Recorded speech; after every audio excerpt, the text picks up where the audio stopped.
Yo guys, and welcome to my new video. Today we will start a new series where I get cultured and I try to culture you with classics. Today we will tackle Akira Kurosawa's Seven Samurai.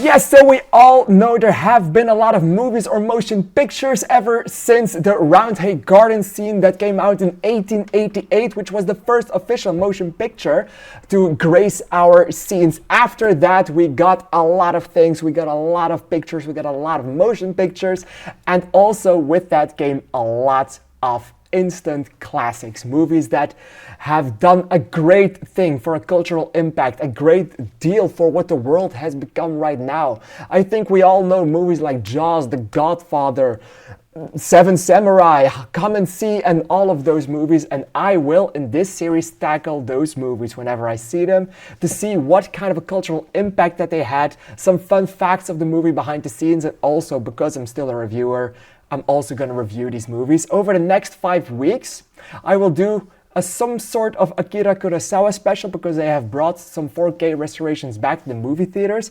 So this week I will tackle Seven Samurai. Next week you can expect Yojimbo. The week after you can expect High and Low. The week after Ikiru, and the week after that Ran. And afterwards we also know that Jaws is getting a re-release, so we'll tackle that one as well. And in September, a Kinepolis near me, a movie theater near me, will also bring back Gone with the Wind, which is influential in and of itself. So we will also see that one. And if you don't like that, or if you don't like me tackling Gone with the Wind, then I have to say, frankly, my dear, I don't give a damn. So let's get straight into the cultural impact of Seven Samurai. Of course, Seven Samurai is a great film in and of itself, and everyone knows about it, and everyone should have seen this movie. But did you know that this movie also set the blueprint for team-based action movies? It set the blueprint for The Magnificent Seven, which is seen as a Western American remake of Seven Samurai, but also The Dirty Dozen, and even The Avengers. This is because it introduced some kind of gathering the team structure where you can see character arcs for every single team member and not just the team as a whole. This way you could have incredibly layered battles with incredibly personal moments, even though it's a grand scale battle or a grand scale fight scene.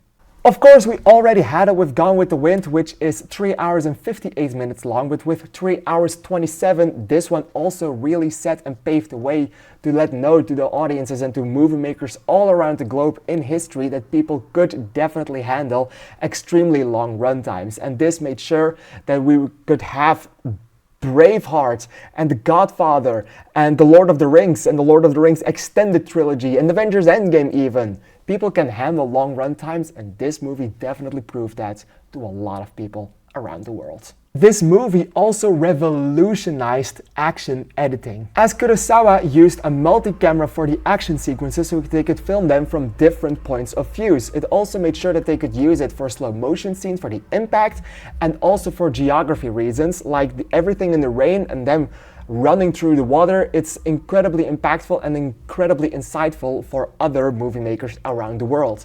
It inspired George Lucas, for example. Even Steven Spielberg was incredibly inspired by this style of filmmaking, and his favorite movie is also an Akira Kurosawa film, namely Ikiru. Some fun facts about Seven Samurai is that all the weathery scenes, like the scenes in the rain, were actually shot during real downpours. They chose to do this to have another layer of authenticity to the movie, which deeply worked, as it all feels incredibly real. Even though the fight scenes for their time were great, if you do them right now it would look goofy as fuck, and still looks a bit goofy, but it feels real, and that's the most important thing. Originally, Seven Samurai had a production budget of $150,000 to $200,000 American dollars, but they went over that exceedingly. Like, they almost managed to make this thing cost $600,000, which is incredibly over budget, and also made sure that this one was the most expensive Japanese movie at the time. The reason for going over budget so extremely hard were a lot of production issues that they could not see beforehand, but also the production that lasted a year. They filmed for a year on this one.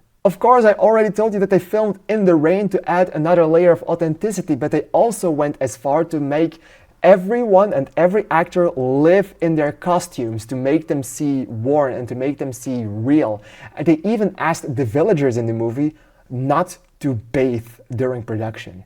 Seven Samurai is also widely seen as one of the best movies ever made, as it currently stands on number 23 of the IMDb Top 250 Movies Ever Made and on number 4 in the Letterboxd Top 250. And then for my review of this movie, I have to say that I definitely absolutely loved everything in this movie. I've seen the 4K restoration. It's the first time I actually saw this movie, so I haven't seen it beforehand, so I don't know anything about the original view of the vision. But I've seen the 4K restoration, and I have to say that that restoration makes sure that this movie looks so incredibly nice that you can't even tell that this movie was made at least 71 years ago. Some of the things that happen in this movie and some of the way that it looks and some of the ways that things are shot feel so incredibly modern that it's a real delight to see it on screen. And if you think about it, it's a movie over 70 years old, so that is some huge achievement. There were only being made movies for around 70 years at that point. And there are indeed 7 samurai in this movie. I have counted them myself, so I can definitely tell you, yes, the movie title doesn't lie. It's indeed 7 samurai, and they are all incredible. I mean, every single character. I am very bad with names, so I don't remember any names, but if you show me a face, I can tell you who it was and what he did in the movie. Even though the movie is 3 hours and 27 minutes long, the movie makes sure that you have a lot of time with every single character before the battle actually starts, and the battle is also around 1 hour and 10 to 20 minutes long, so you have a lot of time to cope with these guys and to feel connected to these guys. So whenever everything happens in the end, it's incredibly emotional as you feel connected to every single one of them.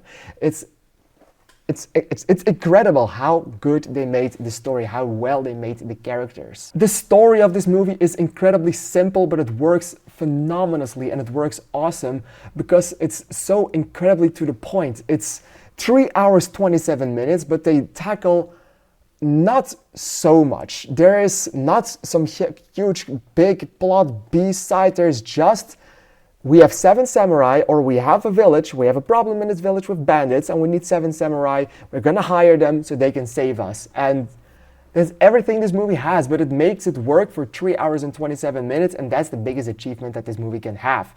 It stays interesting. Even though there's not a lot going on, it's all drawn out, so the 3 hours and 27 minutes actually do also feel like a movie from over 3 hours long, but there's no scene that feels wasted. There's no scene that feels like it shouldn't be there. There's no scene or no moment or no character arc that you think this was unnecessary.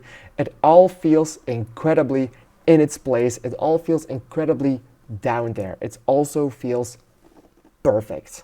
And yes, okay, for a movie that was made 70 years ago, you can't do a lot with it. So a lot of the fight scenes do look pretty goofy if you look at them now. You can see whenever the knives or whenever the katanas don't slash anyone for real, or when they literally just push it through the arm instead of push it through the body. You can see that, but that's also another level of authenticity, what makes this movie so incredibly fun. You can see them have fun on screen, you can see them have fun behind the scenes, you can see the fun in making this movie, you can see the passion of everyone, you can see how everyone loved making this movie, how everybody adored being a part of this. And even though that Kurosawa has his fair team that he always works with, like the guy who plays Akira also plays the main guy in here, he does so incredibly well, and he's so incredibly good in the role. Everyone nails everything that they are doing. Everyone nails every part of their character, every part of their storyline, every part of what